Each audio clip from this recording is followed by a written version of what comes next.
Welcome to Manju cooking wonders. నేను మీ మంజు. ఈరోజు వీడియోలో చికెన్ గ్రేవీ కర్రీని టేస్టీగా ఎలా చేయాలో చూపించబోతున్నాను. బిర్యానీలోకైనా, రైస్లోకైనా లేదా రోటీలోకైనా ఈ కర్రీ చాలా బాగుంటుంది.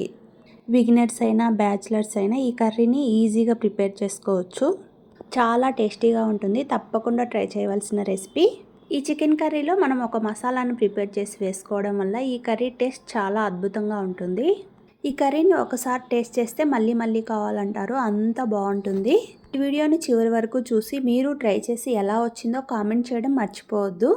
మరి లేట్ చేయకుండా వీడియోలోకి వెళ్ళిపోదామా. ముందుగా మసాలాను ప్రిపేర్ చేసుకుందాం. స్టవ్ మీద ప్యాన్ పెట్టుకొని 2 స్పూన్స్ ధనియాలు, కారానికి సరిపడిన ఎండుమిర్చి, కొద్దిగా జీలకర్ర, సోంపు, చెక్క, 2 లవంగాలు, 2 యాలకులు, ఒక 10 దాకా జీడిపప్పు తీసుకొని వీటినన్నిటిని డ్రై రోస్ట్ చేసుకోవాలి. ఫ్లేమ్ని సిమ్లో పెట్టుకొని వేయించుకోండి. మాడిపోకుండా వేయించుకోవాలి. అప్పుడే ఈ మసాలా బాగా వేయించుకున్నామంటే కర్రీ టేస్ట్ చాలా బాగా వస్తుంది. దీన్ని చల్లారిన తర్వాత మిక్సీ పట్టేసుకొని పక్కన పెట్టేసుకోండి. ఇక్కడ నేను 1 కేజీ చికెన్ తీసుకుంటున్నాను. చికెన్ని శుభ్రంగా కడిగేసుకున్న తర్వాత రుచికి సరిపడినంత సాల్ట్, కొద్దిగా అల్లం వెల్లుల్లి పేస్టు, మనం మిక్సీ పట్టేసుకున్న మసాలా. నాకు కారం తక్కువైతుందని 1 స్పూన్ ఎక్స్ట్రా కారంని యాడ్ చేసుకున్నాను. కొద్దిగా పెరుగు వేసుకొని ఈ చికెన్ ముక్కలకు ఈ మసాలా బాగా పట్టేలాగా కలుపుకోవాలి. ఈ చికెన్ను మ్యారినేట్ చేసి పెట్టుకొని హాఫ్ అన్ అవర్ కానీ లేదా 1 అవర్ కానీ పక్కన పెట్టేసుకోండి. నేను హాఫ్ అన్ అవర్ తర్వాత చూపిస్తాను.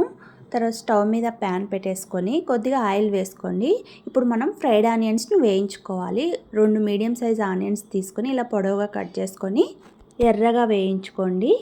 ఈ ఆనియన్స్ బాగా ఎర్రగా వేగిన తర్వాత వీటినన్నిటిని ఒక ప్లేట్లోకి తీసుకొని పక్కన పెట్టేసుకోండి. ఈ ఫ్రైడ్ ఆనియన్స్ను మనం మిక్సీ పట్టేసుకోవాలి టమోటాలు వేసుకొని.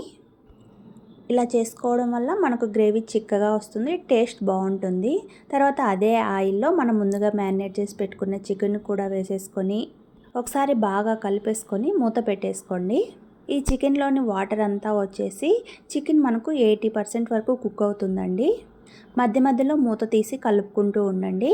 ఫ్లేమ్ను మీడియం ఫ్లేమ్లో పెట్టి మూత పెట్టి ఈ చికెన్ ఉడికేలోపు మనం మిక్సీ జార్లో మనం వేయించుకున్న ఫ్రైడ్ ఆనియన్స్, 2 మీడియం సైజ్ టమోటాలను వేసుకొని మిక్సీ పట్టేసుకొని ఈ పేస్ట్ను పక్కన పెట్టేసుకోండి.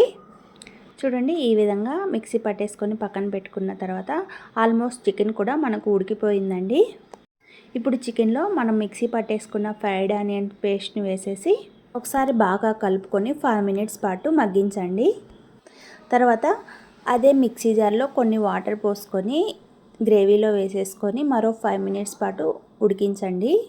ఇప్పుడు మీకు గ్రేవీకి తగినన్ని వాటర్ పోసుకోండి. చిక్కగా కావాలంటే ఇలాగే సరిపోతుంది. కొంచెం పల్చగా కావాలంటే కొన్ని వాటర్ యాడ్ చేసుకొని మరో 5 to 6 మినిట్స్ పాటు ఉడికించుకోవాలి.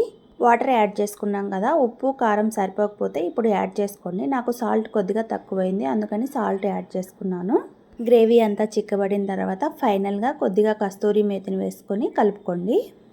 దీని ఫ్లేవర్ కూడా కర్రీలో చాలా బాగుంటుంది. సన్నగా కట్ చేసిన కొత్తిమీర కూడా వేసుకొని స్టవ్ ఆఫ్ చేసి సర్వ్ చేసుకోవడమే. మీకు నచ్చిందా? లైక్ చేసి సబ్స్క్రైబ్ చేసుకోండి.